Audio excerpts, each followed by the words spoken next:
really familiar. I've seen you before, haven't I? Barry. Barry. Barry Allen. Right, It's fine. sorry. Some people are just meant to be in your life. What am I going to do with you? Well, I can think of a few things. Might need a stretch first, though.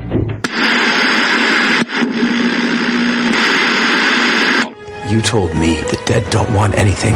Either I'm willing to do whatever is necessary, or I shouldn't be up there at all. Which is exactly why I can't be.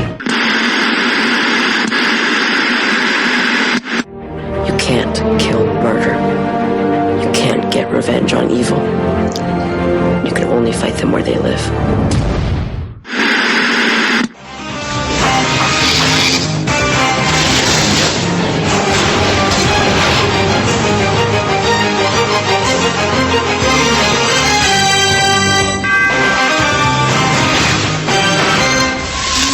Nice. X-Men. Very nice. Tell everyone what you showed me there, Charles. Yeah. Surprise Karen.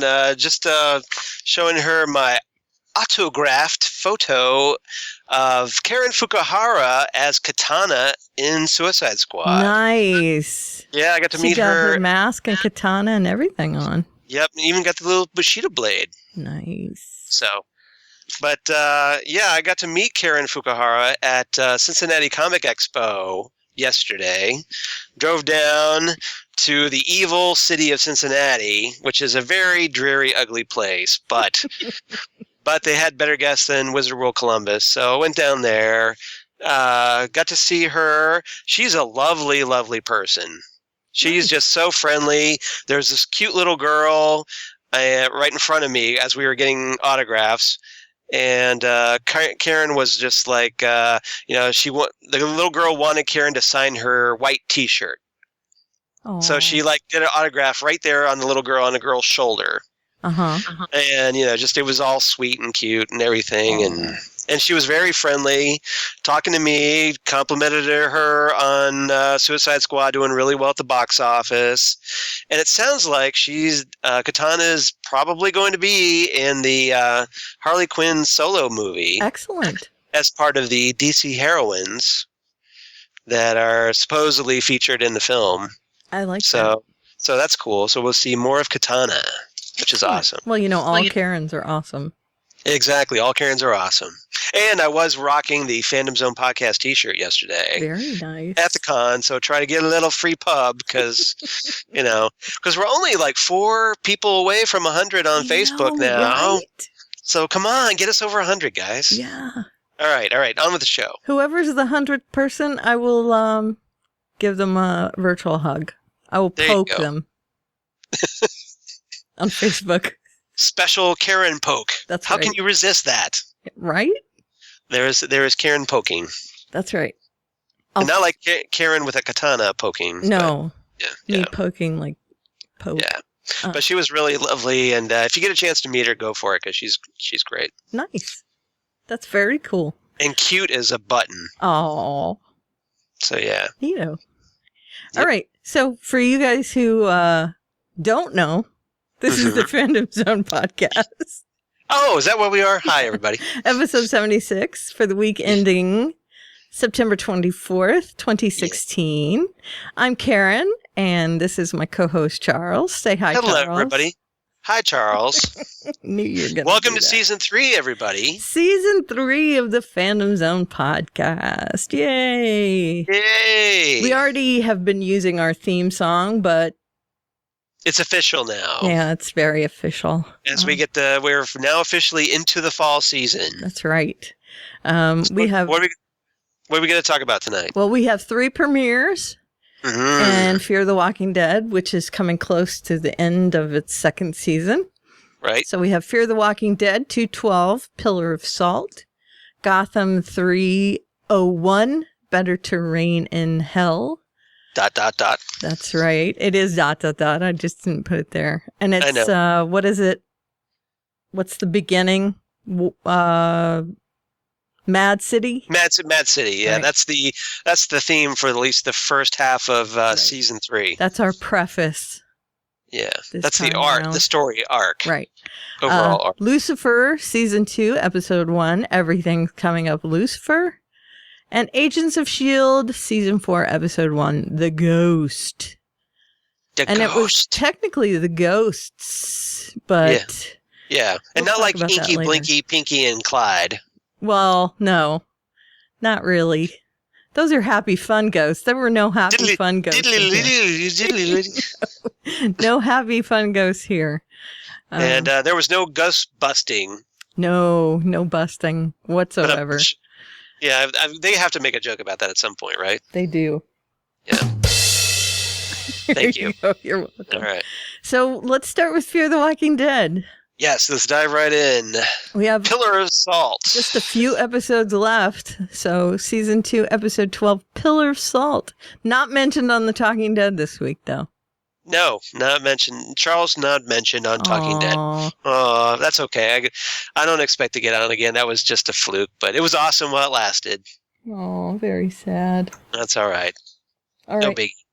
Written by Carla Ching, directed by Gerardo Naranjo. Naranjo? Gerardo. It's probably Gerardo. The last name, though? Naranjo? Naranjo. Maybe it's Naranjo. Like orange? Oh, is that it? I'll take your word for it. Naranjo, I think, means orange in Spanish. Okay. Apologies. I don't habla de español very I don't know how to pronounce So- Gerardo. Gerardo Naranjo. I think it's Gerardo. Gerardo, I think. Gerardo. Naranjo, though. Naranjo. Naranjo is the last name, but I think it's orange. I don't think his last name is orange. No. I think it in Spanish that is the word for orange. So Yeah, anyway, so apologies if I butchered the hell out of that Gerardo one. Naranjo, I think. Okay, so my story titles: Come on, Eileen. Right. Oh, I swear. Come on, Eileen. Yeah. Although it's Eileen. Yeah. The song. The song Right. version. Yeah. This is different. But Yes. by Dexy's Midnight Runners. Well, still, her name is Eileen. So Yeah, exactly. And they were shirtless. Yeah. There was no It was one very clever. shirtless in this one. Yeah. She's the captain now. Mm-hmm. She's the captain now. And get thee to a nunnery. If anyone Right. knows Hamlet. Is it Hamlet? Ophelia. I think so. Yeah, very, very well played. Because Thank you. Ophelia is in Hamlet, That's right. as I recall. So very, Exactly right. not Walking Dead's Ophelia. And that is because- actually a line said to her, get thee to a nunnery. very nice. So, yeah. Well played. Well, thank you very much. So, You're come very on, welcome. Eileen, obviously. Wow. Yeah. So this is a reference, I'm guessing, to the mother of the groom? Bride. Bride. Oh, is the mother of the bride? Okay. Yeah. Eileen stabbing Strand in the chest out of nowhere. Because he killed her daughter. Right. But really, he And- was just putting her out of her misery. Right, because essentially. she's already been turned into a walker, infected. Right. But so Strand was just putting her out of her misery, but everybody else is just like, no, don't kill her. Well, I think everybody else is okay with it. Well, Strand, if you remember last episode, he talked Oscar Right. into getting his official okie dokie on. He was reluctant, Finally. but he held his reservations about it. Right. And Strand took care of business, but of course, Mom is completely off her rocker Mm-hmm. and was not as pleased. No, not nearly as pleased. No. And a little. So Strand gets one in the chest. In the side chest, sort of? Yeah, it missed. We found out it conveniently missed any important organs. Yeah. Well, to be fair, it was when he opened the door, and that kind of makes sense because she stabbed him immediately. So that would be kind of like an immediate side puncture sort of thing. Now, the fact that she didn't get him in the lungs, that is a close call. Mm-hmm. Because that would have been... That would have been it. Yeah, he would have been gone, most likely. Yeah. You get a punctured lung in a zombie apocalypse, you're toast, pretty much. Right. But she got him a little lower than that, so it's just a matter of him bleeding out. And if they can keep him from bleeding out before the supplies get there, then he might not be golden, but they might be able to save him. So he is on the bed. They're trying to save him. It's Andreas. And they better save him because he's one of the coolest characters on the show. Right? One of my tweets was, I'm going to cut a bitch. Yeah, pretty much. You were. I remember seeing that tweet and laughing. I was not happy with that at all. Yeah. Don't be killing Strand now. No, do not. And one of my witty asides was, it's not Andreas's fault. Get it, Andreas? Yep. San Andreas's fault. Very nice. Thank you. But Andreas is the name of the guy who get it? Is the doctor. Mm-hmm. Hold on, I gotta do this for me too. Yeah, there you go. So Andreas is the guy who's had some medical training. He sends the girls, and that is Madison and Alicia. No, not Alicia. The maid. Elena. Yeah, they head to Tijuana to get this medicine. Right. And Elena's nephew goes?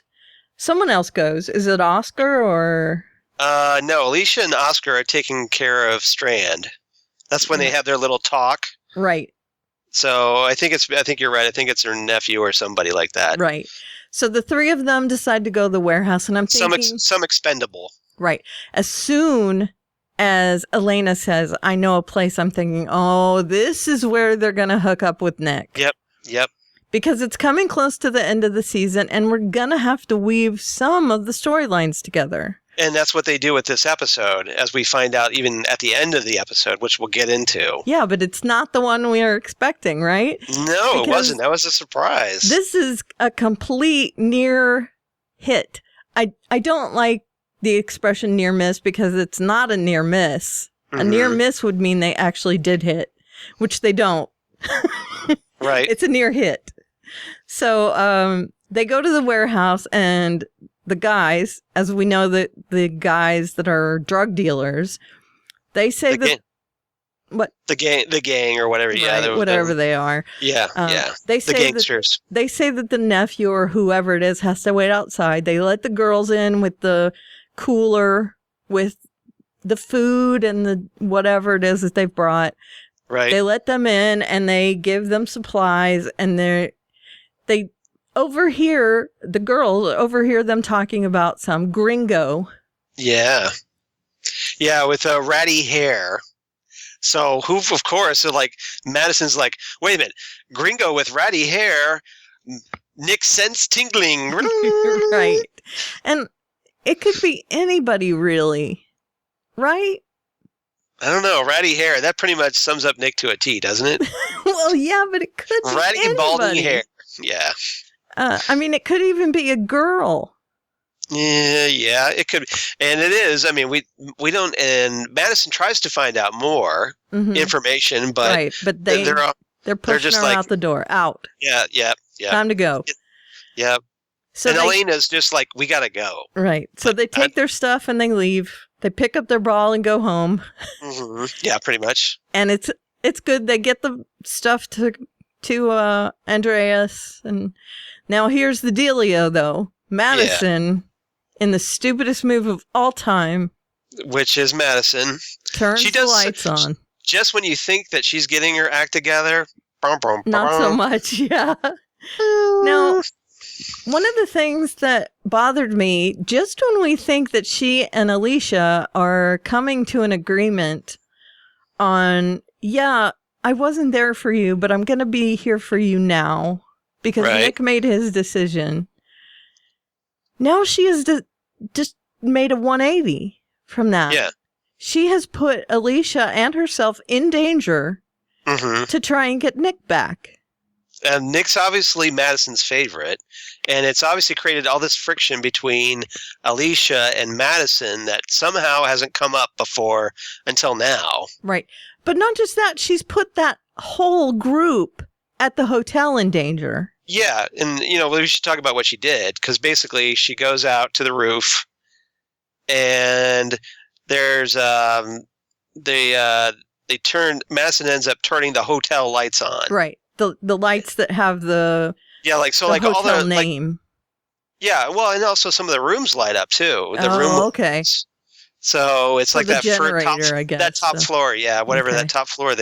Those lights go on, and so not only is she using up some of the gasoline for the generator for the lights, right? She's also sending out a beacon to anyone saying, "Hey, there's people at this hotel." Yeah. So anyone. She's doing because well, Nick will see see our hotel lights, so he'll come. Right. Not thinking that, well, maybe there's other people out there that we don't want to come. After she made the argument that people will come at some point, and so we'll need to defend ourselves. She said that last week. So, and this is where Karen and I are live tweeting the show, just face palming. Yes, right? As Madison, you're so stupid. Because we were up till now, we were like, she's on the road to becoming like the female Rick. I was so angry with her. Like the Fear the Walking Dead's version of Rick. We were thinking instead of the Ricktatorship, it's almost like whatever the Madison version of that is. It's like that she kind of knows what she's doing, and she's helping them to get along and all this stuff, and being a diplomat. And all of a sudden, she just goes wacky. Yeah. Over Nick. Right. Who made his choice already. And I have to be Team Alicia on this one, because Alicia points out, look, Nick left us. Mm-hmm. I'm here. Right. I stayed here with you. Right. I'm more loyal to you than Nick is. So why are you all about Nick and willing to sacrifice us just for one person? Right. That doesn't even want to be here. Right. Right. It's so Alicia, I am Team Alicia 100%. 100%. Because what Madison did was reprehensible, in my opinion. She put them all at risk. It was such a step backwards for that character. Mm-hmm. Just when she's getting her act together. Mm-hmm. And you're like, oh, I can stop maybe hating this character. Mm-hmm. Now we're back to hating the character again. Yeah. So angry. That was dumb.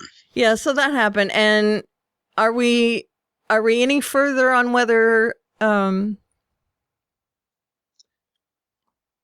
Ophelia? No.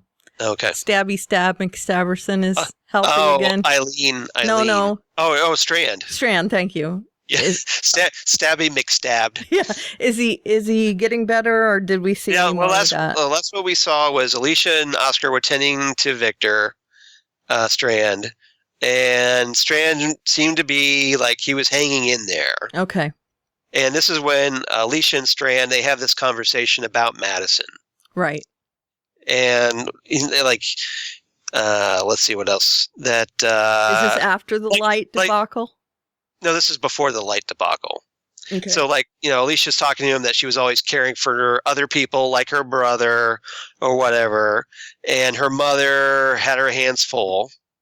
Supposedly. Right. But Strand reminds her that, oh, guess what? Well, you've got your mom all to yourself now. Mm-hmm. And not so much. Not so much as we find out. Mm-hmm. But Alicia says, well, I didn't want it like this, but, and she's still not really sure about where their relationship is. So I think Madison, probably in her delusion, thinks that everything's okay between her and Alicia. And Alicia's like, not so much, Mom. Right. I'm still kind of bitter of the fact that you ignored me for years for Nick. Right. And now you're doing it again. And now you're doing it again. So I think it's entirely justified. Mm-hmm. I totally get where Alicia's coming from. Right. Now, we also have that parallel storyline, and I think it is parallel that Eileen also is a little crazy and is putting people in jeopardy. So what do you do when someone is putting people in jeopardy? What do you do? Do you just lock them up? Do you let them loose? What do you do? And so now... Are all the moms on this show completely off their rocker? Right? I mean, there was that crazy cult lady from back at the compound or whatever. Well, there were two others. The winery. There was Chris's mom, who was not crazy. That's and there true. was Griselda, who was not crazy. Right, but then they end up getting, the Killed. sane ones get killed. Right. So we're all left with the crazy ones. With the crazy ones, yeah. And apparently Madison is now in that category. So I'm wondering, Eileen can put people in jeopardy, and they talked about this. What did they do with her? There's this little bit of tension over, they're thinking in their head, how far are we going to go?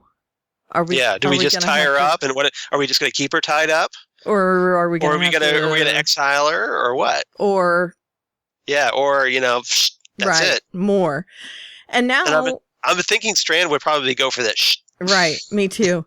Well, now, yes, especially. And I think at this point we're getting a mirror storyline with Madison, that now she's putting them in jeopardy as well. And if she ramps it up a little bit more, or if people start coming to the hotel, are they going to have to do something with her? So, good question. Yeah. Good question. I don't know, because at this point, I wouldn't trust Madison. Nope, me either. I think I'm not after turning on those lights. Nope, I would definitely lock her in a room. If I was Alicia, I would lock her in a room. Definitely. You can't be trusted. Nope. Okay, so there's that storyline. Yep. And hopefully Strand will get better. I'm crossing my fingers because no. Yeah, I think he will. I hope so too. He's too cool. He's one of the few cool characters they've got. God, I love him so much. They can't, unless he wants to leave the show for some other show. Please no. Yeah, stay on the show. Well, he died on Lucifer, so he can't go back to that show, but I would love to see him on Lucifer again. Maybe he's got a twin brother. I don't know. I don't know. He was so great on that show. He was great on Lucifer. He should have kept him alive on Lucifer, killed him off on this show. Yeah. And then we can have him on Lucifer. Because he and Lucifer had such great debates about that was faith a good and stuff. Yeah. And then the piano playing. Oh, so great. Yep. We'll talk about that later, by the way. That was a great episode. It was. Right. Okay, so next would be She's the Captain Now. And this was not a huge storyline, but there was stuff happening down at the Colonia. La Colonia. La Colonia. Sorry. See, I got that right. Thank you. La Colonia. Thank you. You're welcome. I'll just let you say it. Just point to me and I'll go, La Colonia. See, I want to say colony. Right. And colony. You have to, just change the colon, like the colon, which, Right. It has the emphasis on the wrong syllable for me. Or think high colonic. Colonic? La Colony? La Colonia. I'll just let you say it. Okay, so there, at that place. La Colonia. Nick and Luciana are having their dealio. Right. And Alejandro, is that his name? Alejandro is a little upset at the goings on around La Colonia. Thank you. You're welcome. Because a family, a mother and a father and a little girl, have escaped. And it is one of Luciana's little agents. Yeah, her network of spies. Right. Yeah. But they have decided they're going to leave. Now, they were captured by the drug dealers, but that really doesn't have anything to do with the stuff that's happening back at La Colonia. Thank you. But Alejandro has like a little pep talk with his followers there. Now, aren't you getting the impression that Alejandro is buying into his own little mystique? Yep. A little too much. Yep. Like he's kind of power tripping on this whole cult leader thing. Yep. And I also have a bit of a theory here. Mm-hmm. This episode put in my head that Luciana may have a little more power than we think. How so? Well, first of all, she asserted herself over Nick. Right. And quite dominantly, like Nick fell right in line on that one. Very dominantly. And she also When Nick said, Alejandro saved me, she said, no, I saved you. And it's almost like she implied that, Alejandro doesn't do much around here, but I do. Like she's the power behind the scenes. Right. Like she's the one pulling the strings there. She's the puppet master. Because she has that network, that the fingers that fly out of her La Colonia. Right. Or to put it in Game of Thrones terms, her little birds. Right. Maybe she does have more strength there. Yep. In their little town. And Alejandro, maybe he is the faith that keeps people hanging around. But maybe Luciana is the glue that holds everything together, and also the knowledge that is behind the power. Yeah. She's the mover. She's the mover behind the scenes. Yeah. She's the man behind the curtain. It put it in my head that might be what I think there's something to that. I think there is. Especially the way she just like got Nick right in line. And Nick is like, I'm not listening to anybody. He's I do what I want. Right? Nick isn't an alpha. You don't think so? No, she's the alpha. Now. Luciana's the alpha. No, Nick is just like, hey man, I'm doing my own thing. Okay. He's a free spirit. Okay. But now she's nobody the can alpha. tell me what to do. But yeah, but because she is an alpha, she's just like... He just goes along with it. Yeah. And it's like, you want a piece of this?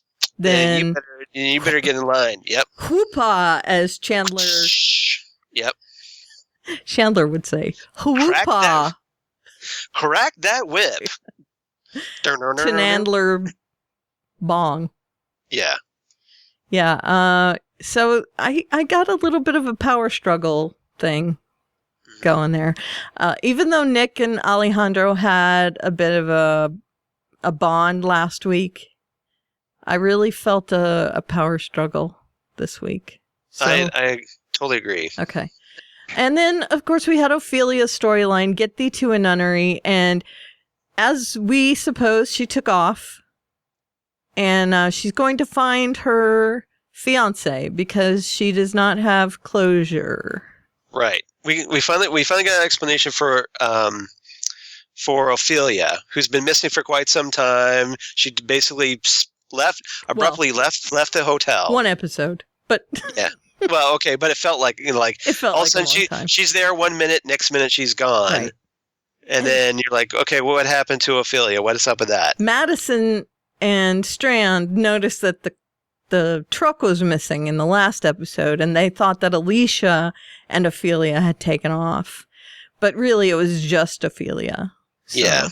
Ophelia took off, and we got a lot of backstory with Ophelia, which normally makes you think, well, they're going to kill off Ophelia, because normally when we find out a lot about a character we haven't previously found out a lot about, it's usually like, oh, they're going to be, they're out of here. Right. But not yet. No, not yet. And to be honest, I really would like to keep her. I would like to keep her around too. I think what's going to happen is she's going to find out about her fiance and then be like, well, I have nothing left to live for. I guess I'll go back. Well, my thought was she might actually run across someone, Travis or La Colonia. Thank you. And like maybe she decides that there's no use going back. No, Travis is a possibility, because we know that Travis, as we find out at the end of the episode, is out there apparently alone, which is intriguing. Well, he's left Chris because Chris... Yeah, I think he feels like Chris is unsavable. Chris is running with the D-bags right now. Mm-hmm. So he sees the lights from the hotel and off he goes. Or, is there a missing gap in the story where something happened to Chris? We'll find out. Yeah, we don't know, but all we see is him looking at the lights. So yeah, it's essentially he's out there by himself. He's got a poncho or something on, and he sees the hotel lights that Madison turned on. Yep. You said he has a poncho on. That's the first thing. I knew it. Yeah, but Ophelia, I think now she kind of was a badass in this episode. She was. I mean, she was out there. She's going out there. She ran across that taco truck and bashed in a walker with a hammer. Right. Bashed in its head. Hammer time. Right. And we see the scene with her fiance where he proposed. We also see a scene with her and Griselda where Griselda talks about how she and her husband fell in love and that they had a hard life. And I think she's realizing that they had a harder life than she thought. And now she is actually living that. Right. Well, Griselda brings up that they made a lot of dark choices and sacrifices for her. Right. So Ophelia starts feeling guilty about how her parents are talking about they'd do anything for her. Right. And she realizes they did. Yeah. And now she feels like maybe she's wasting her life. She's left alone now.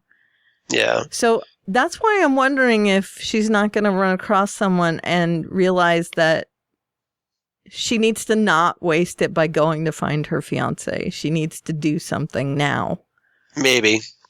Wouldn't it be interesting, though, if she came across her father, who is still alive?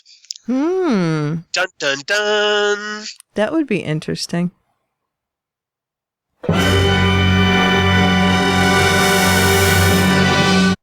Perfect timing, right? It was. Yeah. Charles gave me these new sound clips this week, so. I hope you guys like that one. I think it's pretty good. I like that one. That's from Ferris Bueller's Day Off, in case anybody's wondering. I love it. Yeah. It's my favorite. Couldn't resist that one. That's pretty much everything in this episode. I really want to, it's tonight, of course, that it's coming on. Fear the Walking Dead. We're recording on Sunday. So I cannot wait to see what happens with Strand. He better live. Don't make fun of me if he doesn't, because... Or because obviously Karen's going to have to cut a bitch. I am going to go and find the woman that plays Eileen. Actually, she's a decent actress. I know who she is. And she's an actress. He's not really stabbed. I know. I hate to break it to you. Well, I'll go stab Kirkman then, because he's the one that made that decision, right? Well, he's an executive producer, but it's probably not him. It's probably Nicotero? No, I think it's the other guy, the other showrunner, the one for this show. Okay. I I'll forget go get him then. And I know it's not Hardwick. I never get mad at Hardwick. No, you can't. I can't get mad at him. He read my tweet on live TV. I know. So I'm trapped. Yeah, you have to like him. I have debt of honor I must repay. Well, no, I love him. I watch At Midnight every night, and I dig him a lot. As long as he's not talking about his wedding again. Oh, can we stop with the wedding? Seriously? We get it. We get it. I've been married 20 years. Get over it, dude. Trust me, I'm not in any condition to be talking about weddings and marriage right now, as Charles knows. Exactly. Well, I'm almost 20 years as well. So. Ooh. Yeah. Okay. So All Pillar of Salt, what do you give this episode? Obviously, I give this one 8 out of 10 hotel room lights. Yeah, I liked it. That should be turned on. That should not be turned on. Exactly right. I give it 8 Scotch chasers, because that's what he asked for. Strand was pounding those back, wasn't he? Yeah. Well, no need to not pound them back, right? Yep. Drink while you got them. That's right. If he was going to die, you might as well go out drunk, right? Yep. You might as well. Okay. At least you won't feel pain. That's right. And it's a slight blood thinner, but not enough. I'm sterilizing the wound. Yeah, from the inside. From the inside out. That's right. So let's talk about Gotham. Season 3, Episode 1, Better to Reign in Hell, ... Written by John Stevens, directed by executive producer Danny Cannon. So showrunners. Yes, showrunners. Yes. Executive producers. I have a bunch of story titles because this was just chock full of stories. Before we get into this, can I also mention that I saw David Mazouz at Cincinnati Comic Expo. I didn't meet him. Excellent. But I did get a blurry picture of him from afar as I was in line for Karen Fukuhara. Very nice. Which I posted, I believe, on my Instagram and Twitter and Facebook. So very cool. You can check that out if you want. But yeah, he seems to be growing like a weed. Does he? Is he tall now? He seems, well, he's not really tall, but he's getting there.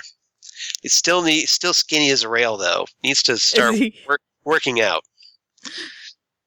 He's a bit of a waif. Is he a little bit of a waif? Yeah, he's a little thin. Needs to put some meat on those bones. Eat some burgers, dude. Come on. Well, maybe they want him to stay thin. Hit the KFC. Yeah. Are they asking him to stay thin? Do you think? Well, I don't think you want him like huge, bulky. Yeah. But it wouldn't be bad to put he's supposedly training, right? Supposedly training with Alfred. You think he'd kind of bulk up a little? Think? Yeah. Get a little toned, maybe. Don't have to put on weight, but tone up. Yeah. Maybe he's one of those kids that just can't do that. He might be. My wife and I were talking about that on the way back. I hate those kids. Yeah, I know. He's probably got the super, he could probably drink 2 liters of Mountain Dew and not gain a single calorie. I hate those kids. Because they have the super teenage metabolisms. Right. Yeah, I want to just pop those kids in the mouth. And then you turn 21. Yeah. And start packing it on. Yeah. Well, sometimes you don't, and... Yeah, I know. All right, moving on. All right. So anyway... Arg. God, arg. Wrong show. Yeah, we'll get to that one later. Okay, nice. So Better Terrain in Hell. The A story, Apathy on the Bounty. Very nice. B story, To Serve Man. Do you get that? Kang and Kodos, To Serve Man. Thank you. Well, it's also from science fiction story. Yeah. That's what it's based on. The Twilight Zone and... Yeah, exactly. That basically these humans thought that, they were going to get served... By these aliens. By these aliens, and they turn out that they're going to be served... They are going to get served. They're served as the dish. Yeah. Yeah. As in, served and eaten. Yeah. Nom, nom, nom, nom. So, and I kind of meant that. Because the girls are opening their bar... Yep. And they're definitely serving people, but I think they have a more predatory thing in mind as well. So, To Serve Man, see? Gotcha. I see. And all my side stories are here. So, we don't have a C story? All of those are the C story. Okay, got it. So once you rattle those off. Yeah, let's do that. Actually, let's just go through those. Okay. And talk about them. So that girl is gone right now, right away. That's Lee. Before the time jump, James has gone to find Lee, and he found her. She's in a apparently house, she's making out with another dude. Playing house with another dude. Do you think that's Falcone? It's a good question. Well, he is listed in the cast. So I'm thinking that's Mario Falcone, or Falcone, depending on how they pronounce it in this. Probably Falcone. Played by James Carpinello. Mm-hmm. I think that's who it is. But he wasn't mentioned otherwise in the show, so I have to think, she's hooked up with the Falcones, and that's how she'll kind of get brought back into the series. Right, that's what I'm thinking as well. But he doesn't see who it is. He just... Some guy. He's... Yeah. So basically I'm going to brood and become Boba Jim. Right. And we'll get back to that, obviously. She's gone past her expiration date, which is fish. Get it? Going past her expiration date. Right. And she's having some futzy problems with her powers. Every time she uses them, she kind of futzes out. Fritzes. Yeah. So she's looking for some medicine. It's anti-rejection medicine. And... how she knows that's going to work? Who knows? It's Gotham. I don't know. It's just Gotham, you roll with it. Maybe she has gotten information from somewhere. I don't know. But all of a sudden, Fish is a scientific whiz and knows everything how it's supposed to work. Right. Yeah. So she's going on these little sprees. She has a gang of people behind her. We'll talk about that in a minute. She takes Selena with her on a couple of these runs, and lots of things happen. Wacky hijinks. Yep. Then we have literally the second Barnes was back, which is my nod to last season when Harvey Bullock said to the reporter, when the reporter asked, how long are you going to be commissioner? And he said, literally until someone else comes and takes the job. And well, guess who comes back? Barnes. And Barnes might not be ready, which is why I said literally the second Barnes was back. Right. Because Barnes was a little wheezy after unloading on Bullock. Right. So as soon as they walk out the door, he's just bent over. Yeah. So it is literally the second, and he might not be quite ready. Yep. Now we have the future Bat and the Pauper. It's not quite clobbering time yet. Right. Thank you for that Fantastic Four tip-in. You're welcome. Very nice. Assist. Credit me with the assist. The better of the two Fantastic Four movies, of the two more recent Fantastic Four movies. Yes. Not the original nasty, weird. Oh, you mean not the Roger Corman one? Right. Yeah. That's kind of trippy. I kind of like parts of it. It's kind of trippy.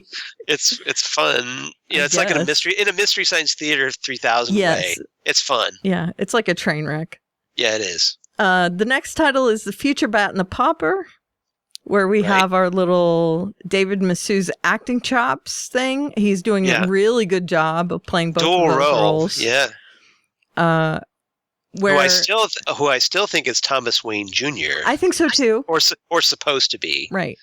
Even if he's a clone, come on, he'll probably be Thomas Wayne Jr. Yeah, he's a clone of Thomas's genes. Well, I think he was a clone of Bruce. Actually, when Bruce was under, he was in the care of Hugo Strange. They could have got a sample then and grew. But Indian Hill was part of Wayne Industries, and so they could have gotten stuff from Thomas anytime. We don't know when it happened, but I'm sure we'll find out. Right. So he's either a clone of Bruce or a clone from Thomas's senior's cells. Yeah. Right. So they are kind of dancing around each other right now.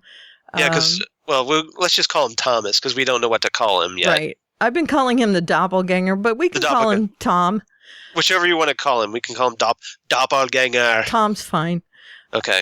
So Tom sees this person that looks exactly like him, and he doesn't get it because obviously he has no idea that there was someone else running around that looks just like him. Mm-hmm. And he sees that Selena is being nice to him, and then Selena gives him some money on the street. Wow, this pretty girl gives me money. That's nice.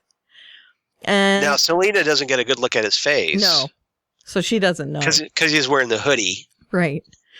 And he wants to know more about Bruce, and he runs into Ivy, and just coincidentally, Ivy manages to disappear. So everyone who knows there is this different Bruce with longer hair is coincidentally gone. So if he happens to put on a hat and put his hair up, he could fool Selena.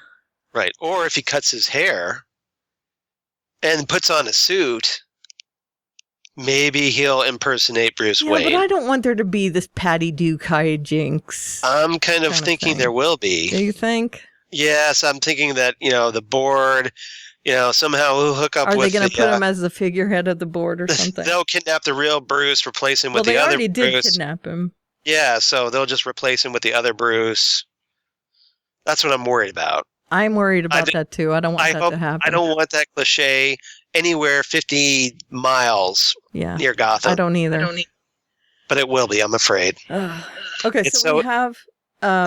I want to skip over the next one, but I want to go to Fox left the hen house, and that is, of course, Lucius left Wayne Industries.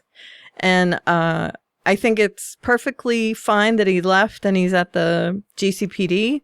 Mm-hmm. They set that up last season when he worked with them in the whole Indian Hill thing. Right. And now he had that in. It's kind of weird, though, to see him working at a police station, though. Yeah, but it's cool. that makes it so that we can see him all the time now. Right. But I mean, I would think we could see him if he was working at Wayne Manor. In the Bat office. Yeah, the Bat office. Yeah. Which they set it up, and they don't have Ed anymore, so. That's true. They need a new, but I mean, he was a coroner. Whatever. So yeah, forensic scientist. Let's just pretend. Yeah, it's Gotham. You roll with it. That's right. And we also have to say that, yes, he does normally work at Wayne Industries in the lore, and that doesn't mean he won't come back when Bruce takes over the company again. Which he probably will, right. Yes. Now we have crazy mixed up kids and power playing. Uh-huh. And that's the next generation Gothamites, definitely. We had a lot of that in this episode with Selena and Ivy and Bruce and his doppelganger, which we've talked about. But Bruce going to confront the board with Alfred backing him up. Right. We had Selena and Ivy having their little conflicts. Ivy wanting to definitely be more grown up and go with Selena on her little jaunts. Well, she's about to get her wish. Yeah, exactly. She finally did tag along and got in trouble, got touched by one of the Fish's motley crew. Yeah, the one that ages people. That's interestingly enough. You got a little glance. Yeah. And then she falls into the sewage. That's right. So, of course, Selena, I'm guessing, thinks she's dead, right? Right. So there's that. Well, she was pretty upset about it. Yeah. So I'm pretty convinced that she thinks she's dead. Right. And then all of a sudden she'll come back and be like, hey, I'm much older than you, and played by a completely different actress. Right. So this is probably the last we've seen of Claire Foley. I'm guessing. As Ivy Pepper. Right. And power playing was Bruce confronting the board with Alfred backing him up, like I said. And he was as cool as a cucumber. Yep. And this was followed by the board calling the masked woman from the Court of Owls. Right. And the masked woman sent someone after Bruce. And again, presumably a Talon. We'll talk about that in a second. I'm not there yet. All right. I'm leading. Okay. The middle of a weird ass friendship. And that is, of course, Oswald and Ed with the puzzle box. That was a great scene between with Corey and Edward, Corey Michael Smith, and the guy who plays Edward or Oswald Cobblepot. I can't remember. Robin Lord Taylor. Yes. Yeah. There's this great little scene where the Penguin goes to visit the Riddler in jail and gives him this gift of a puzzle box that can never be solved. It can never be solved, but of course, the Riddler, because it's the Riddler, he just kind of fills around with it like he's playing with a Rubik's Cube for like a couple seconds, and then boom, it's solved. Yeah. And he does, to the Riddler's credit, he goes, well, thanks for trying, or thanks for thinking of me. Mm-hmm. Exactly. So it's like, well, you tried, but there's no way you can. Yeah. But what I love about this scene, also, I love that too. Attempt. Right. Yeah. I love that as well. And what I love, they were doing the villain bros thing. Yeah. Exactly. They're villain bros. They are. They're villain bros. Ed wonders why Oswald is friends with him. And he says this out loud. And one of the things that I love about their friendship is that, now, Gotham villains are like puzzle pieces.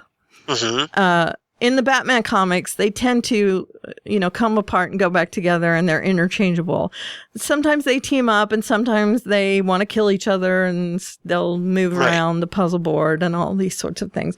Well, right now, it's Butch and Oswald and Ed are kind of a little trio that are working together. And I think it's a perfect team up because we have Butch, who is definitely the brawn in that relationship. He's the muscle. Mm-hmm.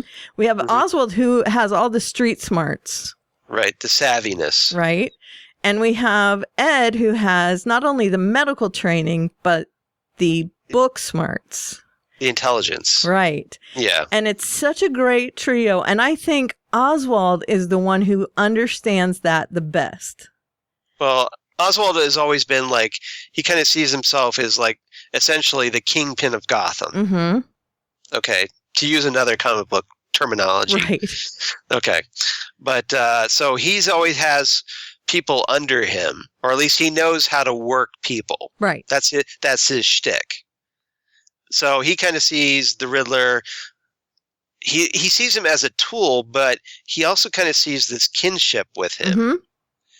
And like, like he appreciated the Riddler asking about his mother and stuff, and like they got to talk about that. So there was actually like some villain bro bonding definitely going on.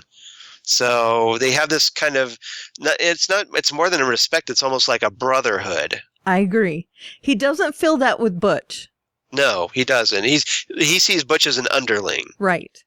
And I think he sees Ed more of an equal to him. I think so too, yes. But he also knows Ed's value. And that's why he's friends with Ed more than anything else, even though there is that respect. Right. He understands Ed's value to their team. Well, the Penguin always sees himself as at least smarter than a lot of people. Mm-hmm. So I think probably he knows that Edward is intelligent enough to keep up with him. Right. He probably doesn't admit that Edward is smarter than him. Right.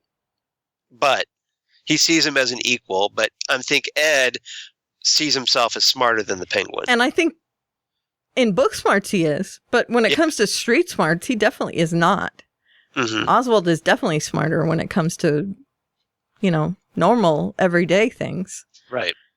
Ed has no idea what's happening. But for right now, it works for them. Right. They're working. It perfect. helps their relationship. Mm-hmm. It may put them at odds at one point. Sure. But for right Right now, it's a good partnership. It's a good team. And I love that scene very much for that. Yeah. Now we have the Motley crew, and it's not just Fish's crew, but we had a few. In the credits, we had Sid and Nancy, which I thought was hilarious. Right. And Sid had speed, and Nancy was kind of like a Bane ninja hybrid thing. Mm-hmm. We had a Killer Croc sort of dinosaur-y. Yeah, thing. Yeah, he's almost kind of like Godzilla. Right. He had the he had the spine. Yes, little spine things that come up and down his back. Yeah. And so And the weird... I don't know. So I don't know if this was the official Gotham version of Killer Croc. Well, the I hope not. showrunners are saying that they're kind of proto-villains. Like, these are the ones that we're still experimenting on, and Hugo hasn't perfected it or whatever. Well, especially since Killer Croc is in the Suicide Squad movie. Right.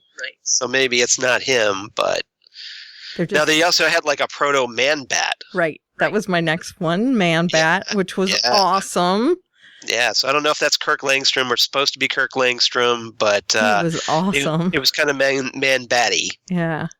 Falling out of the window there with his bats flapping, and that's what Valerie Vale gets a nice picture of him. Yeah. Yep. And then we had Marv, who I kind of thought he was kind of Parasite like. Mm-hmm. And he's the one that sucked the life force out of people. Right. And then when it came to the Court of Owls, we had the Talon. Mm-hmm. And of course, if we're going by what we think is going to happen, we have Tom. Right. Who will most likely be groomed to be a Talon.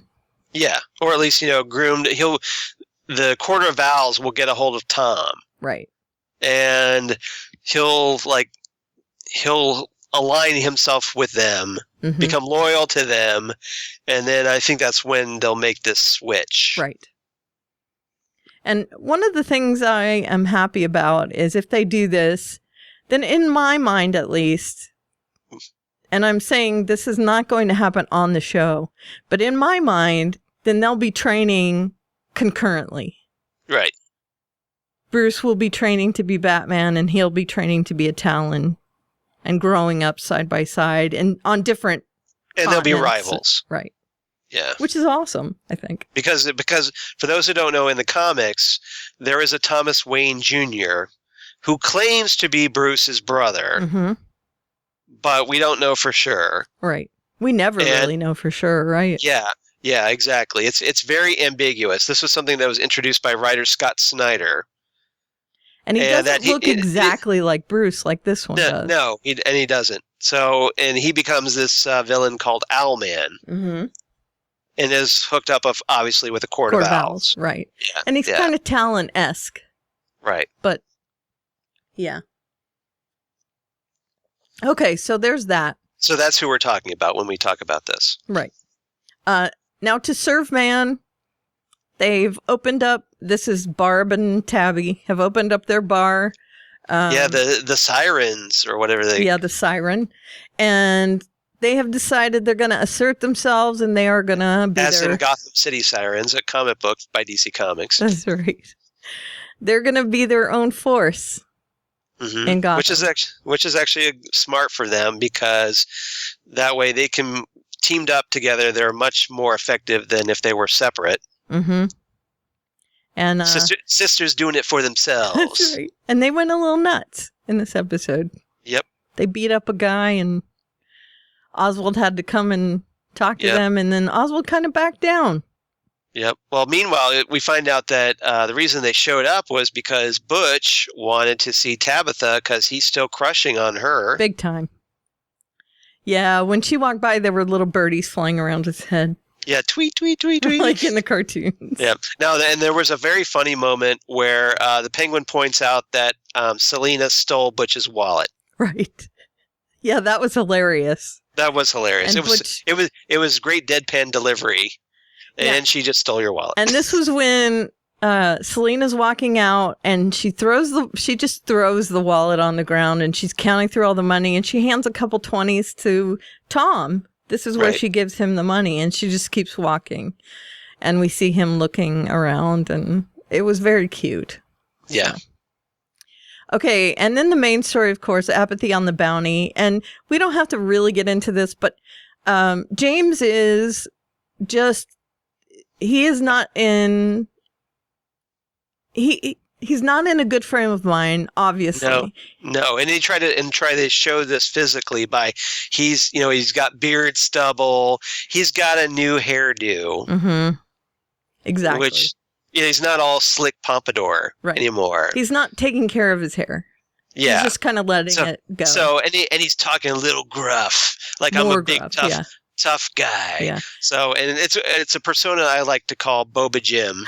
Yes, I like that. Because essentially Jim Gordon trying to be Boba Fett, bounty hunter. Let's call his car Slave 2. Yeah. Yeah. I keep waiting for him to say like he's worth a lot to me. I would love that. So he's in a bar a lot, and I think his day is find out who's worth money, track them down, get my bounty, go to the bar, drink myself stupid. Right.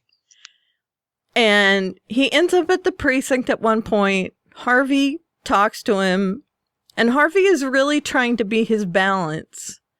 Yeah. But he's not having any of it. He just doesn't care anymore. And if there's no money in it, he's not going to do it. That's his whole dealio. Is there money in it? Then no. Yeah. And Valerie... So once he finds out there's a bounty on fish, then he's all in. Yep. What? Oh, there's a bounty on fish. Okay, I'm in. He makes this super smart move when he figures out that Fish is most likely tailing Valerie because Valerie knows where Peabody is.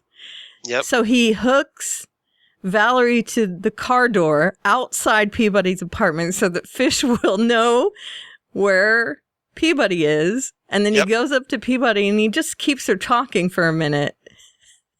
And until she realizes that she's also bait. Yep.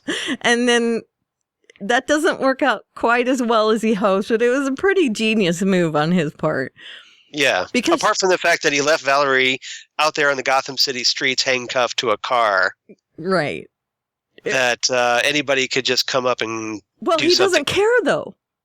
I know. Yeah. But my point is, like, he just treated her like crap, and, like, she could have been horribly attacked or But killed. I'm saying he doesn't care. It was a move to get the bounty. Yeah. That was just a pure... It was pure goal objective. Okay, what do I have to do to get to this goal? Right, exactly. Yeah. And if he's got to sacrifice her, then too bad. I don't care. Yep. And we got another Vale sister out there somewhere. Niece, it's her niece later. Oh, that's right, niece. Yes, that's right. Yeah, we find out that Valerie Vale is apparently Vicky Vale's niece, or I mean, her aunt. Yeah, I got it backwards. Sorry.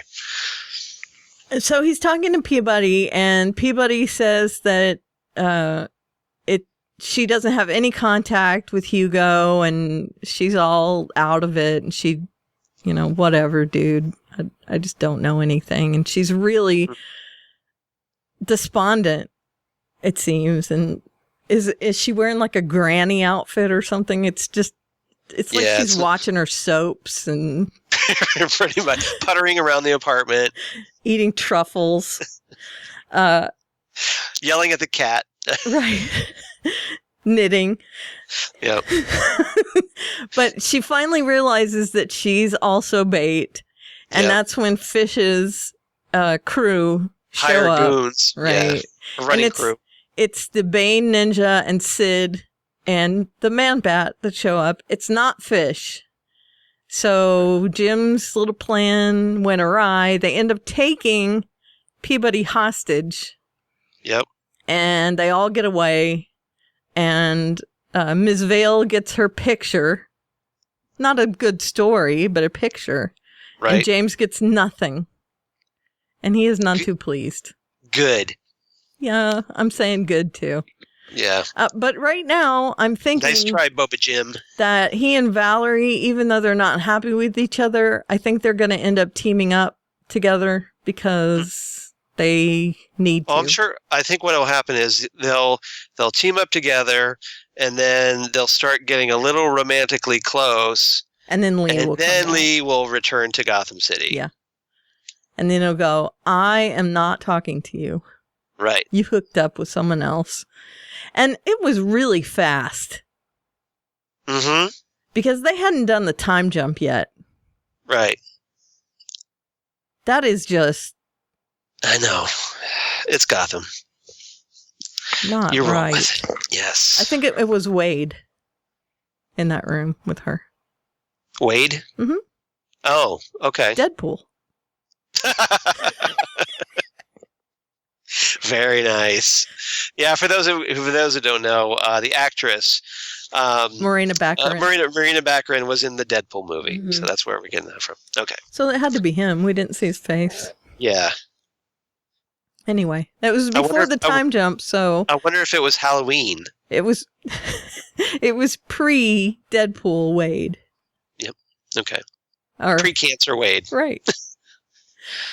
All right, so what did you give this episode? I thought this was an interesting start to the season. I love the fact that we got a little fight. Alfred got to take on the Talon. Oh, I forgot about that. Yeah.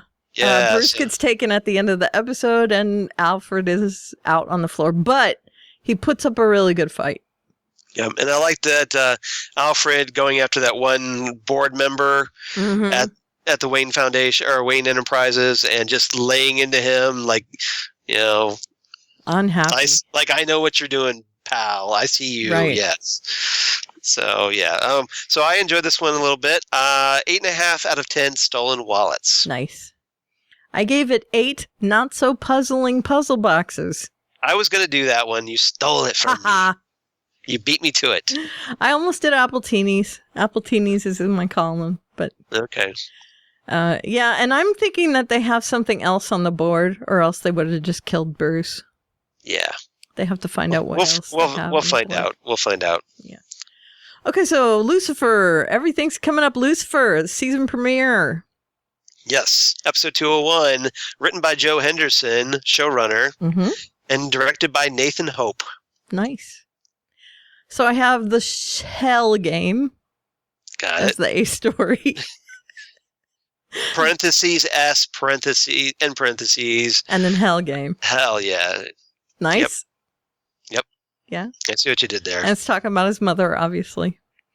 The B story is Maze Runner. C story is Blood Brothers and No Staying Power. And then the D story is Yada Yada Yada, which is about the case. Yeah. Who cares? Right. Blah, blah, blah. Yeah. Blah, We blah, can blah. just skip that one because that's just the case. I don't really care about it. Yeah. It wasn't much of a case, but it was essentially getting the gang back together for the season premiere. Right. Now, if they would just start focusing solely on the mythos, I would not have a problem with that. Me either. And I hope they do. They do kind of have to have a case, though, don't they? Well, they want to keep the procedural. But if they have more, like if they focus less on the case. Yeah. And focus more because they're introducing things like Lucifer's mom, and they focus more on the mythos. I was actually okay with the balance in this one, especially since they were using the case to make Lucifer paranoid about his mom. Right. And it fit in with the mythos arc. Yeah. It was cute. Okay. So it was about the starlet was given drugs and overdosed by her ersatz mother, and they found out who it was and blah. But apparently this girl was like really popular on a TV show. Right.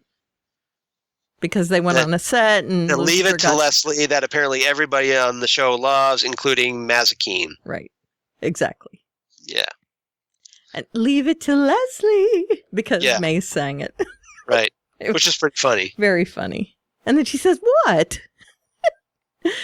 And it gave him an opportunity to tease Chloe. They also were every person they questioned, he thought it was his mom because they found devil horns on the victim. Like rebar put into the head as devil horns.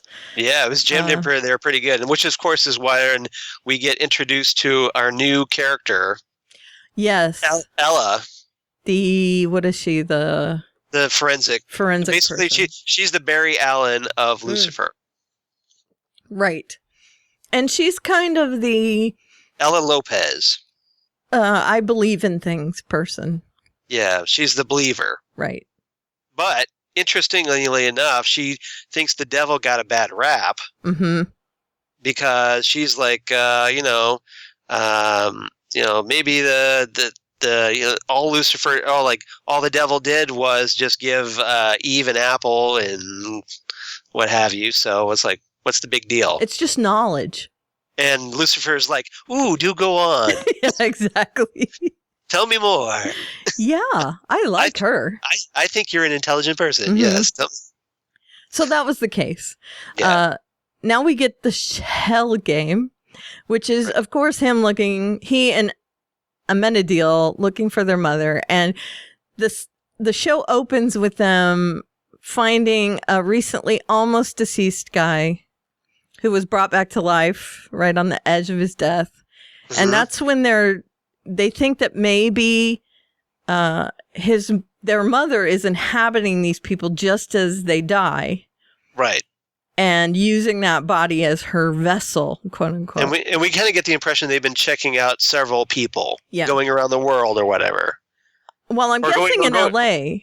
Maybe going around Los Angeles. Right, maybe because they think that she is trying to kill them or to get back at Lucifer or whatever. Right. So they find this guy at a diamond heist.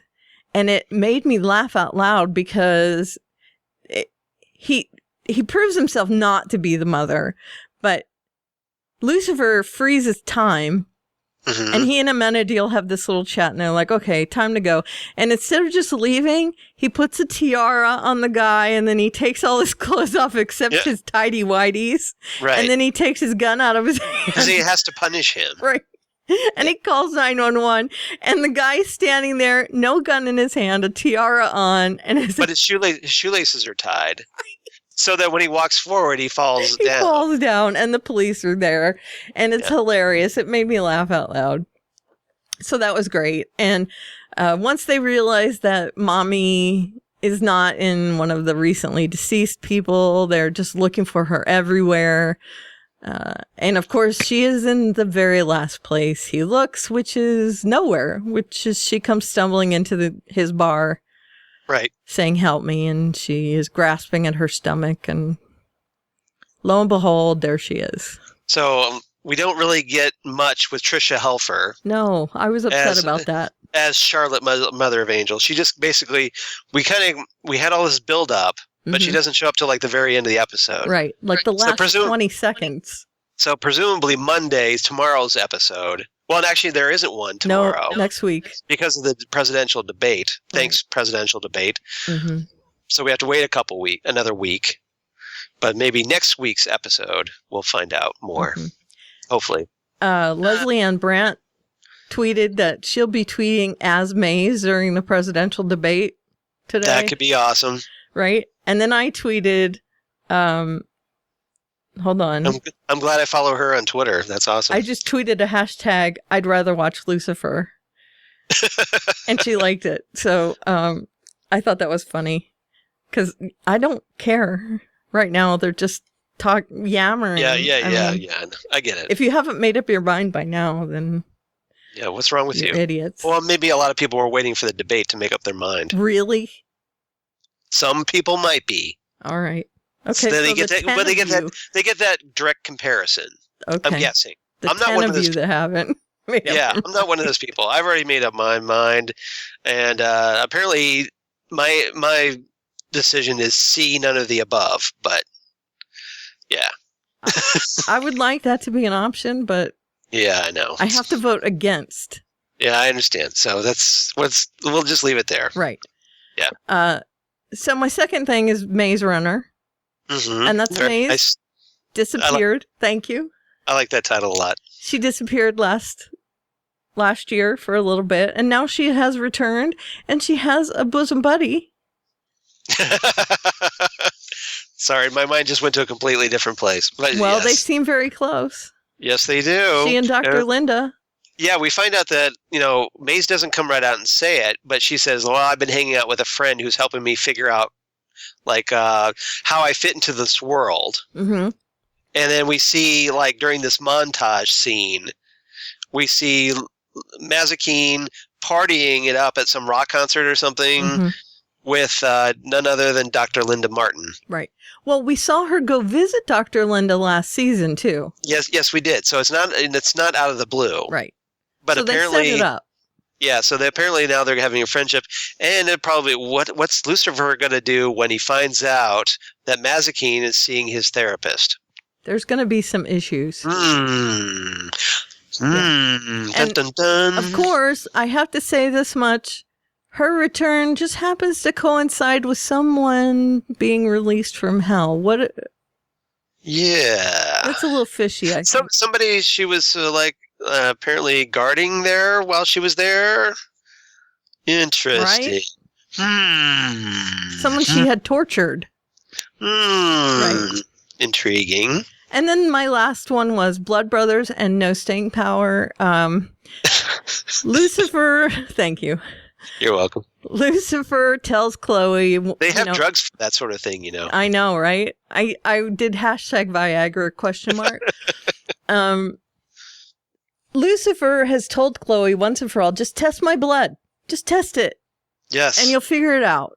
And he stupidly told Amenadiel the plan. Amenadiel goes to Chloe and shoots himself in the chest and then reveals, hey, it's blood packets, it's a vest. Lucifer's a little off his rocker. Yeah, he's delusional. Yeah. But don't you think that was just a little overly elaborate on his part? Mm-hmm. And if I was Chloe, I'd be like... What did Chloe do? She tossed away the blood sample. But she also said, I'm not buying it. I don't buy Amenadiel's thing either. Mm-hmm. I am not going to go either way. I need the eggs, which I thought was really cute. I have heard that before. Right. That little analogy where she says, and here's what she says. She says, the little story is that a guy goes to his therapist and says, my brother thinks he's a chicken. Can you help him? Or something. Yeah.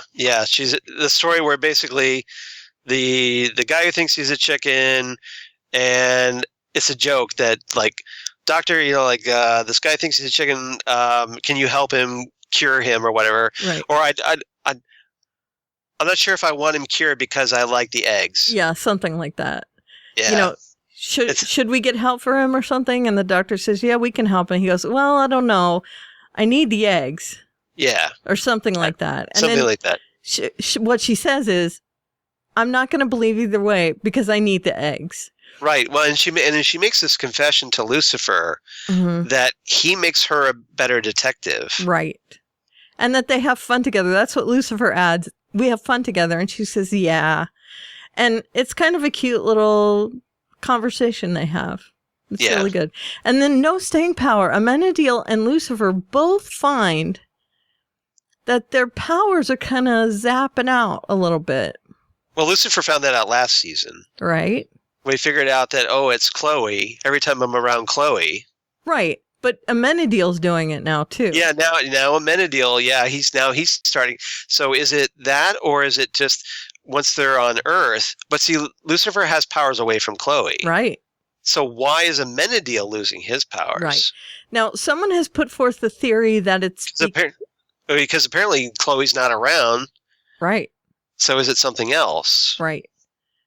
That maybe it has to do with sex or... What's it with? Oh, because he had sex with Maze. Yeah.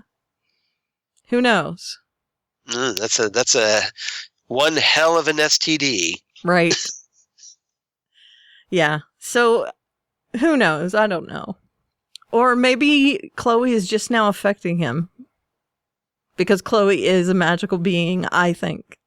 Yeah. Or at least partially so. But he's losing his powers without Chloe around. Maybe there's someone else around. Yeah, or someone else's. Yeah. We don't know. Remember, he shot himself in front of Chloe. Right. That's true. But remember, he was also like trying to work, like his time thing away from, like, alone. He was alone. I know. And he was having problems with something in front of Chloe that could have hurt himself. So maybe it was like a delayed... I don't know. We'll find out. This is not my clear-cut prediction. I didn't have... last year I did have that clear-cut prediction. This year I do not. So we'll find out. And then, yada, yada, yada. We already talked about that. So what is your rating for this episode? My rating is 8 out of 10 bulletproof vests. Very nice. And I gave it 8.5 conflict diamonds, which is what the guy was pilfering at the beginning of the episode. Right. Okay. Moving on. Agents of S.H.I.E.L.D. Agents of S.H.I.E.L.D. The Ghost. Yep. Season 4, Episode 1, The Ghost. All right. Written by Jed Whedon and Marissa Tancherowin. Showrunners. Directed by Billy Gearhart. Gearhart? Gearhart. What a coinkydink. How's that? Oh, Gears. Gearhart. Gearhart, yes. Right. Well, it's G-I-E-R. Still. But yeah. Okay. Are you talking in reference to the Hell Charger? Gear, yeah. Yes. So my A story is Charger, I hardly knew her. Ba-dum-bum. Yeah, stupid. I know. B story is not just a rider, some walkers too. Ghost thing, yeah. Yep. And my C story is I, which is so stupid. I like that. But I couldn't think of anything at all. I like it. I. It's so stupid. I was ashamed of myself when I wrote that. I think it's adorable. Thank you. All right. Ultron. Yeah. Got it. All right. So A story. Ultranet. Got it. So, of course, Ghost Rider. Ghost Rider, motorcycle hero. Oh, wait. He's not in a motorcycle. Car hero. Hero, okay. Yes. This version. Yeah, the Robbie Reyes. We're introduced Kicks ass. Can we agree? Yeah, so this is Gabriel Luna as Robbie Reyes / Ghost Rider. He is really great. So for those of you that were fans of Johnny Blaze, Nicolas Cage as Johnny Blaze, I thought he was okay. I mean, the first one. Nicolas Cage. I know, but I hate Nicolas Cage too. But I actually kind of. The movie was all right. I sort of like the first Ghost Rider movie. It wasn't the worst thing ever. No, it wasn't, but it was fun. Yeah. It was all right. So, of course, this I had to sit through it like 3 times. So, and then if we talked about this last time, that Danny Ketch is the second Ghost Rider, and then here we have Robbie Reyes, the third Ghost Rider. Right. Not including like the Wild Western, Kurt Slade, and all that. Yeah, the first original Ghost Rider. Right. But yeah. So the car was badass. Yep. Yeah. So basically, we get the like souped up 69 Dodge Charger, and the CGI on him in particular was amazing, where his face peels away and it's all on fire and crap. Oh my God, so good. So I am not disappointed at all on him. And yeah, that was definitely an upgrade for Agents of S.H.I.E.L.D. as far as special effects, I think. CGI, yeah, definitely.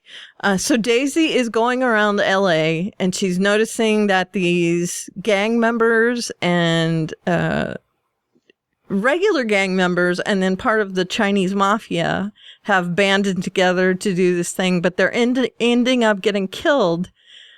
And their spines are being ripped out and things are blowing up and all this. So she's kind of following the clues and they're leading her to Ghost Rider.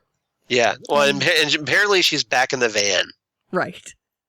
The mystery machine. Yeah, the mystery machine that from season 1. Remember that? Right. So all this character development, and now 3 years later, she's back in the van. Back in the van. Yeah, but she's emo, like. Yes. Yeah, and now she's got like goth eye makeup. Right. Right. She's like emo hipster. Like she's one of the goth kids from South Park. Exactly. Emo. Yeah. Flipping her hair back. Yeah. So she's.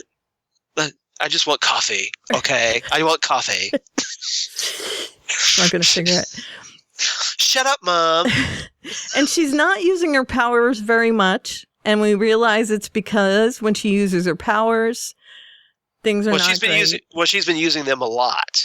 Well. And apparently because she's been using her powers so much. Episode. And she hasn't been resting. Mm-hmm. So apparently like all that, if you remember when we first found out about her powers, it damages her physically. Mm-hmm. So she hasn't been resting between usage of the powers enough. So it's taking a toll on her body. Right. And there's a scene later in the episode where Daisy meets up with Yo-Yo on a bus. Right. And Yo-Yo hooks her up with some drugs, S.H.I.E.L.D. issue pills for bone regeneration. Mm-hmm. And that's when they have a kind of a talk about what Mac and Coulson are up to, and Daisy fills Yo-Yo in on the serial killers that she's been trailing.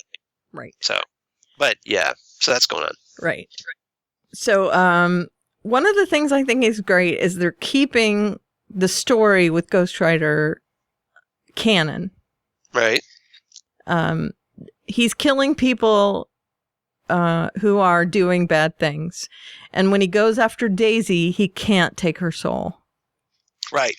The writer does not feel that Daisy is worthy of vengeance. Right. Because if you remember, the spirit that inhabits Ghost Rider is a spirit of vengeance. Mm-hmm.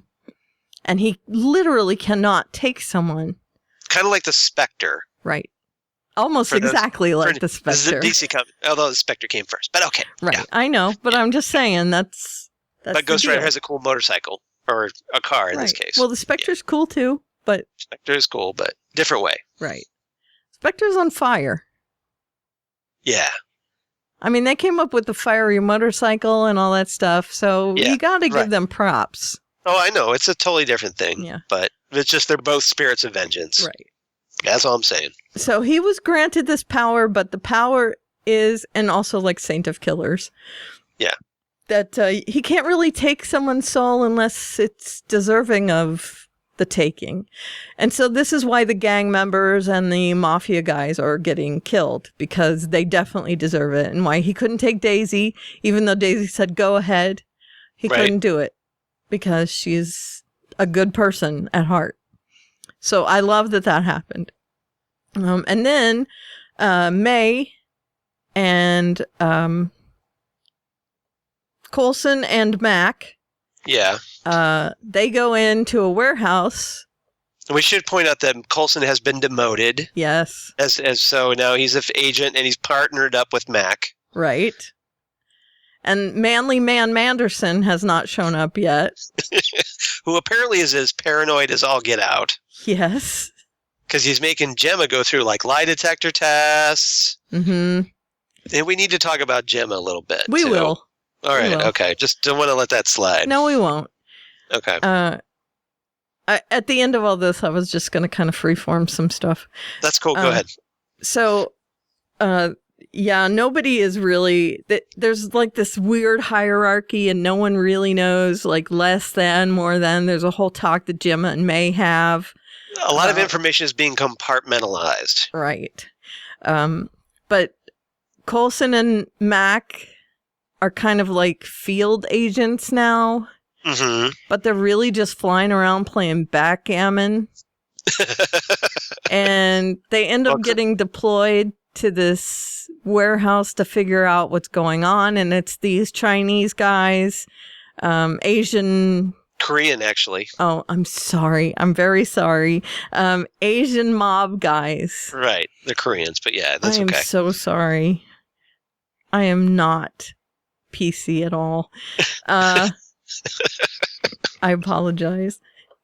So anyway, they find these Asian mob guys, and there you go. May shows up as well, and she ends up taking them out. But Coulson and Mac are also there, and the guys who open the thing, they get like possessed by whatever mist comes out. Yeah, apparently there's some kind of mystical thing going on inside this crate. And it has the form of a woman, I think. Female ghost comes out. Yeah, yeah. And as this woman's spirit kind of passes through them, then they kind of crumble to dust. Is that what? Well, they get like these the skull faces, and they try to attack each other. Oh yeah, they do kind of go out of kind of possessed, controlled. Right. And May is like, "What the hell is happening?" Yeah. Right. Yeah. And May's watching this, and then the woman, the spirit passes by May. Right. And that's kind of that's where we end that scene. But later on in the episode, May and Coulson are playing backgammon, and she sees that same. Yeah, this is the bonus scene that we get at the end of the episode. That they're playing backgammon, like you said, and then she's like. They're talking about the director knowing him that is about his mission and wants to see him at headquarters. And then all of a sudden, like out of nowhere, May sees this skull face over Coulson's face. Right. And we're like, dun, dun, dun. Is it May or is it Coulson? Did Coulson get possessed, or did May get this it's a good question. I hallucination thing? Yeah, because, didn't end up well for the other guys. No, it didn't. So, like, I hope, like, if it's May, if it's Coulson, also, yeah. Either way, it's not looking good for our heroes. Right, and it would be Mac too, because he and Mac were standing together. That's why I kind of think it's May, because, I don't think that until we see Mac affected by it, right? I got to think it's May that's affected, right? And that's, of course, not just a writer; some walkers too, Ghost Rider, right? And then the Ghost Lady. Yeah, the librarian from the beginning of Ghostbusters. Get her! That was your plan. Was I right? Get her. Sorry. All right. And then the stupidest title ever. I. I think it's hilarious. I hate myself so much for this one. This is, of course, Ada. Mm-hmm. Dr. Radcliffe has made a container for Ada. Yeah. A hot girl container. Naked hot girl. Yes. When Fitz walks in. Oh, yeah. Well, not so much. Oh, yeah. I would do this, really. Me and my AI. Oh, yeah. Okay, there's that. But Fitz is like... Radcliffe trying to explain this to Fitz. Fitz is like, what is happening here? He's over to watch a soccer game. Right, British football game. Yeah, right. Yeah. But we should point out this is after Avengers: Age of Ultron. Right. So there's all this paranoia about AIs going on. They actually mentioned Ultron, and I said, tweeted, have you not seen Age of Ultron? Yeah. But they mentioned it. But to their credit, Fitz brings up, or like Radcliffe's like, no, it's not like Ultron at all. It's a mimic, is what he says. So it's Well, actually, no. He phrases it like she was supposed to be a decoy target. Right. So emphasis on the decoy. Right. And S.H.I.E.L.D. as well. He said as in life model decoy. Right. Right. From S.H.I.E.L.D. So this is probably the first life model decoy he's created. Right. Important S.H.I.E.L.D. little fun fact there if you're a S.H.I.E.L.D. fan of the comics. And Ada as well. So yeah. Aida. I call it Ada. I do too. Yeah. But it's spelled Aida. Yeah. So there's that. That's my II. Ada's played by Mallory Jensen, by the way. Jansen. My stupidest title ever. Yeah. I hate myself for it. And I was kind of laughing because I was watching Mallory Jensen breathe when she's supposed to be like motionless, and I could see her breathing. Like her chest was. Well, you gotta hand wave. You gotta suspend. Right? You gotta suspend disbelief. Yes. Maybe he made it so. I just thought it was funny. He made the AI so she'd breathe. She's mimicking. Yeah. Right. Kind of like the Vision. There you go. All right, so let's talk about our resident Q. Yes. Fitz is coming up with a holodeck. Yeah, pretty much. Which I love. Which, of course, if it's like Star Trek Voyager, will go horribly, horribly wrong at some point. And the Next Generation. It always went wrong on the Next Generation. Right. He has his girlfriend tested out, the lovely Simmons, who starts walking in. Oh, this is weird. I can hear my own voice. And she starts walking in and, whoops, I'm 3 feet off the floor. Oh, I've got to change the x-axis. And suddenly there she is. She's down on the floor. Okay, that's good. Yeah.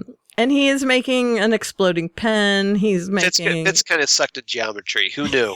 Right. He made a new hand for Coulson. Right. Yeah, basically, instead of like Batman has a utility belt, but Coulson has a utility hand. Mm-hmm. I'd like to see that little Captain America shield again. That would be awesome. Yeah, they better bring that back. But this time it had like X-ray vision because it was like he uses it to scan. Like that was kind of cool. Yeah, it was pretty awesome. Cool. Yeah, I like that. And it looks super realistic now. Yeah, which I love.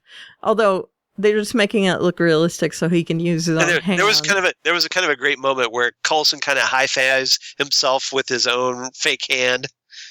That was great. He's so funny. I love Clark Gregg. Yeah, he is great. And he can play that role. He's so deadpan with it, and he just barely smiles. Great comedic timing. So great. Yeah. He's got that little boyish smile when he's kind of like the fan he's kind of having a fan moment, like what a fan would do if he had that. Exactly. And when he and Mac are alone in the what is it, like a jump ship kind of? Yeah, the Zephyr. Right. One. It's hilarious when they're talking about stuff because he's just so laconic about everything. Mac is kind of like all business. And they're playing backgammon and everything. He's like, we're not doing anything. They called us back? They called it what? What are they calling us back for? Really? All right. I guess we'll go back then. It's like he's just completely riffing. And he's surprised because he thinks that they demoted him because they just don't want him around anymore. Right. And so the fact that they called him back to base is just, he doesn't get it. Yeah. Yeah. It's okay. So Simmons? Yeah. Simmons. Let's talk about her. Simmons has gone through some development since last we saw her. Mm-hmm. And not entirely for the better. Not completely. Although she has gotten a bit of a promotion. Yeah. She's got this. Now she's like this, like, it has an acronym. I forget the acronym. Yeah. It was a pretty funny acronym.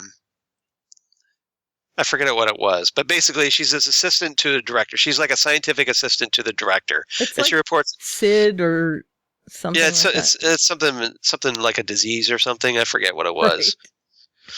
But it's not STD, is it? No, it's like 6 letters. I forget what it was. Anyway, but so she's supposedly like she's in this paranoid director's inner circle. She has to take these lie detector tests, and she's like, now she's kind of setting herself up. She's acting like she's May's superior technically. Mm-hmm. She's ordering May around, right? Which May does not respond well to, unless this is all a front. That maybe like Gemma's like pretending to be like all Ice Queen bitchy, right? And then May supposedly is acting all upset by it. Because I have to think that if Gemma in real life actually told May, or bossed May around or whatever, May would just beat the crap out of her. Right. So that's my theory, is that it's all a front. And Agent May says, "I do feel less than." Yes. Yeah, I don't think May would have any patience for that whatsoever, and would just deck Gemma right there. Okay, so I looked it up, and her title is Special Advisor to the Director in Science and Technology. But you take you take the first letter of every word. SADST.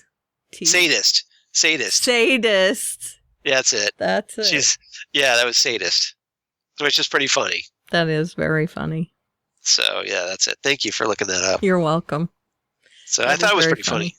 Yeah. And especially since she's over May and all this. Right, exactly. So and also, up. It's pretty funny. One of the things that has been stressed in this episode is this no fraternizing thing. What's up? Which is weird. Right, that Mac can't be seen with Yo-Yo. Well, apparently this is an order of the new director. Right. And so Fitz and Simmons have to kind of tiptoe around each other as well. Right. But it also means that, like, Fitz and the good doctor can't be seen watching football together because they're kind of tiptoeing around it. Right. And also that Yo-Yo is kind of having to be on the down low to visit Daisy, even though it's also about giving her the pills. But well, also because Daisy's a fugitive. Right. And if Yo-Yo is a S.H.I.E.L.D. agent, she should be trying to capture Daisy. Right. That one I understand. Sure. But they are making mention of this no fraternization thing. So I'm wondering if that's going to be... come into play later on. Mm-hmm. Yeah, I agree. I think it will. Right. Okay, anything else there? Yeah, there was one little tidbit I kind of wondered if you caught. Ghost Rider's brother. Right, Chris. Gabe Reyes. He's I guess a paraplegic or something. Mm-hmm. In this story, and he's played by none other than Lorenzo Henry, who you may find familiar from Fear the Walking Dead as Chris. That's right. So does that mean Chris the Psycho Killer? So, question. Is he going to get killed off on Fear the Walking Dead? Because Travis was alone. That's right. So does Chris get killed off so that he can be on, or at least written out of the show, so that he can be on Agents of S.H.I.E.L.D. for a while? That's right. Find out. But I find it curious timing. I do too. And normally I would just think, well, he could be on both shows, but because Fear the Walking Dead isn't around year round, right? But it does happen to be a weird time. It does for Chris. Yeah, because all of a sudden Chris vanishes and then he's up on this. So right. All right, so we'll find out together.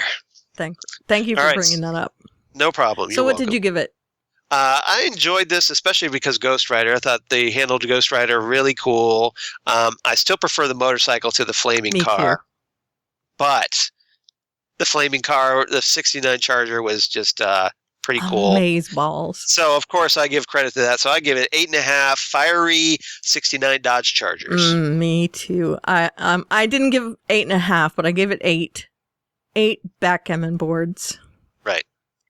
Because it was awesome. So we're relatively in sync this week. Yeah, pretty much. AI. I still love that. So dumb. I'm so dumb. That's cute. No, you're not. I am. Okay, so we do have one feedback. Okay, what's our feedback? Oh, welcome back, Justina. That's right. Season 3, Justina. DM'd me on Twitter and said, Charles gave me crap last week. I loved it. She loved that I gave her crap? Yeah. Okay, well, it was endearing crap. Yeah. Okay.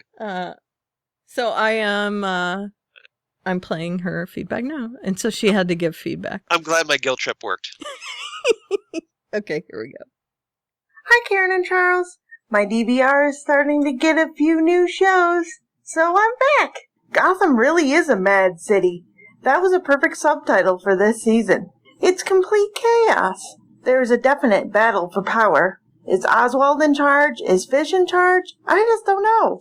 So all of Doctor Strange's creations are a little bit crazy, so they're unstable in that way. But it seems that they're unstable in a different way as well, and need some sort of special medicine to keep it together.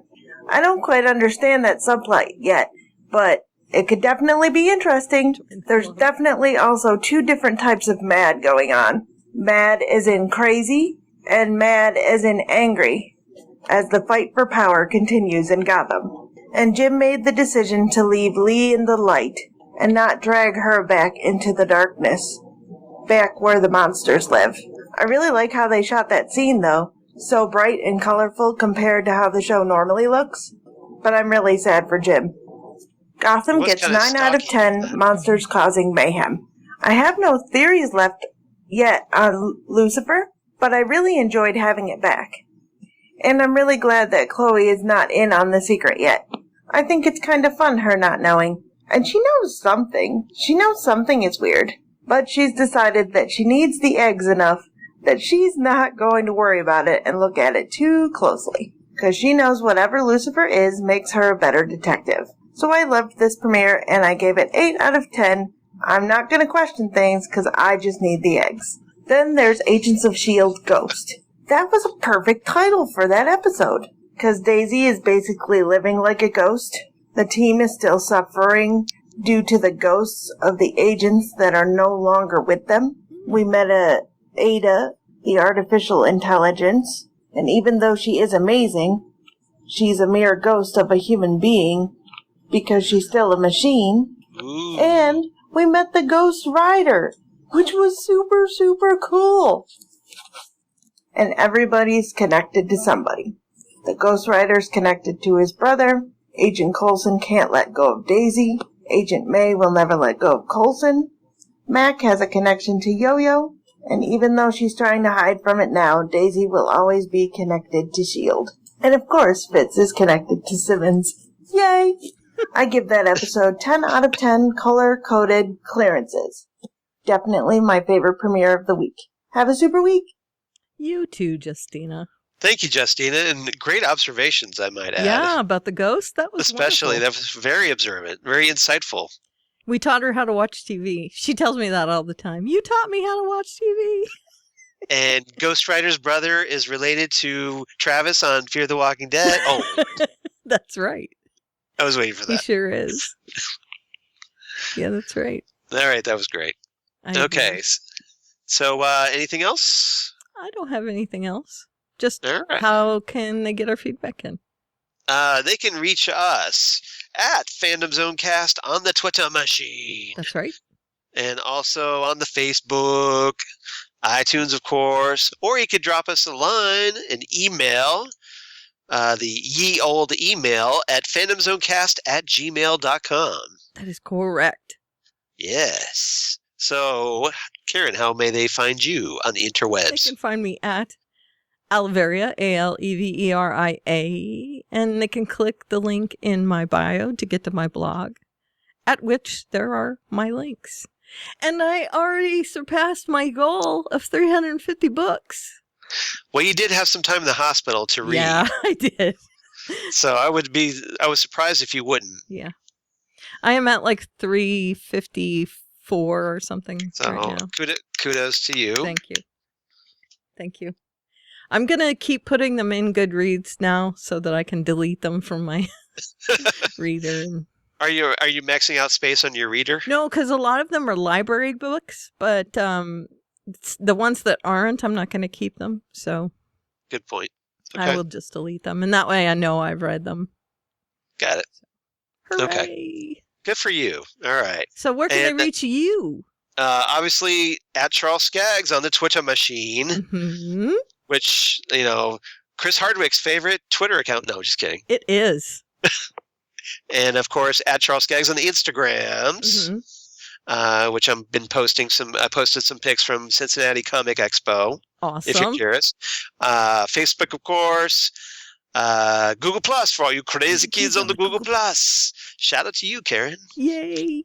And my blog of geeky things, Damn Good Coffee and Hots, where I talk about all these comic book shows, in which of many more we're going to be talking about here in the near future. Oh, that's so right. many shows.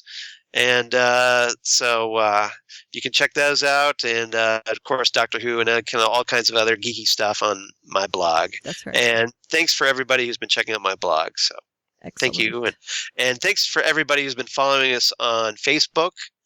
Like, as I mentioned earlier in the podcast, we're close to 100. Please help us get over 100. So Susan away from 100. Yeah. Exactly. So hopefully we either have some more Fear the Walking Dead fans out there, or maybe if you know somebody who doesn't follow us on the nudge, Facebook, hint, hint, nudge, nudge, say no more. Mm-hmm. Exactly. So help us out. Help us get to 100. And next week we will be down a Lucifer, but up a Luke Cage. Right. Yeah. So we're kind of even out. We'll still be talking about 4 shows next week. But then the week after that, Crazy Pants. My brain goes all explodey. Next week, we're going to have a Lucifer and a Luke Cage, and also a Flash and an Arrow and a Legends of Tomorrow, right? So apparently in 2 weeks, I start becoming a raging alcoholic. Yeah. As I just drink to get through this. The week after that, we might have to talk about what we're going to do. Yeah, we might have to make a slight adjustment to our recording schedule. That's right. But more on that later. Yep.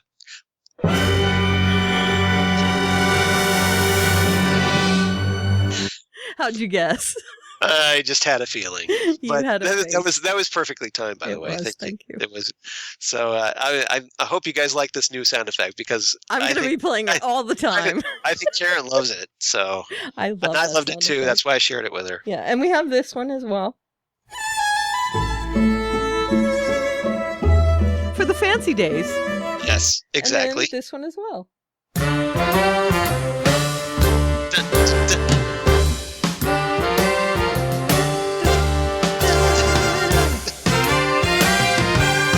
You know what? That is my personal theme music.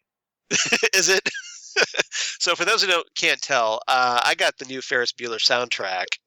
That's available on lalalandrecords.com, by the way. So I'll plug them because they hooked me up with a copy because I ordered it. Because you paid for it? Exactly. Is that how they hooked you up? Yeah, it sounds cool. Like, they hooked me up with a copy because I paid for it. But and Charles hooked me up with these clips because he hooked me up with them. Yep, exactly. because he wanted me to put them on the soundboard. And I think you agree they were a worthy addition. That's right. They certainly are. Okay. Yeah. So, I love these sound effects. This one especially.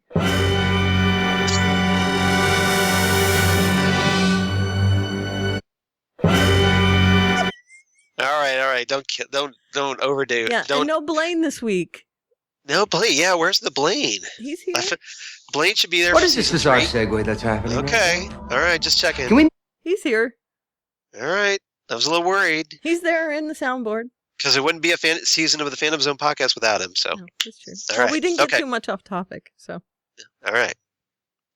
Okay. So I guess that about does it.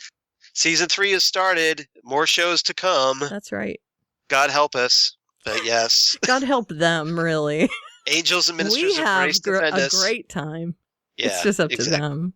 All right. And, every time I talk to someone about how long ago, the people that listen are like, we love how long long you go. So, all right. Okay. Whatever All you right. say. More show. If you guys keep loving the bigger shows, longer shows, go for it. That's right. Because we can talk forever. And is next week our live show? Is it? Oh, right. Is it next week or the week after? Oh, for the Southgate Media podcast marathon. Yeah.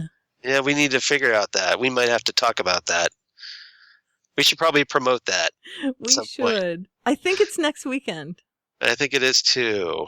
So check out the Fandom Zone Facebook page for more details on that. Please do. And we'll also tweet it.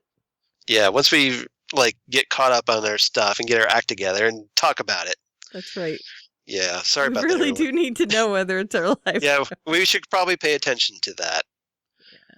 Yeah. All right. All right. I would. October 1st and 2nd. Yep, that would be yes. All right, our live show is next weekend, so join us live on YouTube. Surprise everybody. And watch for details on our Facebook page, please. How's that?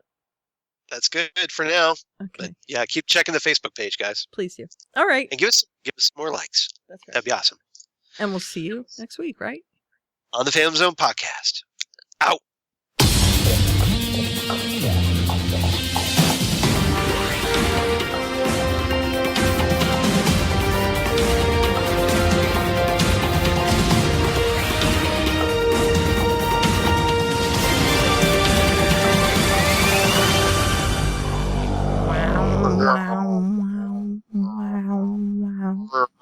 Ba-na-na-na-na-na-da-da-da-da.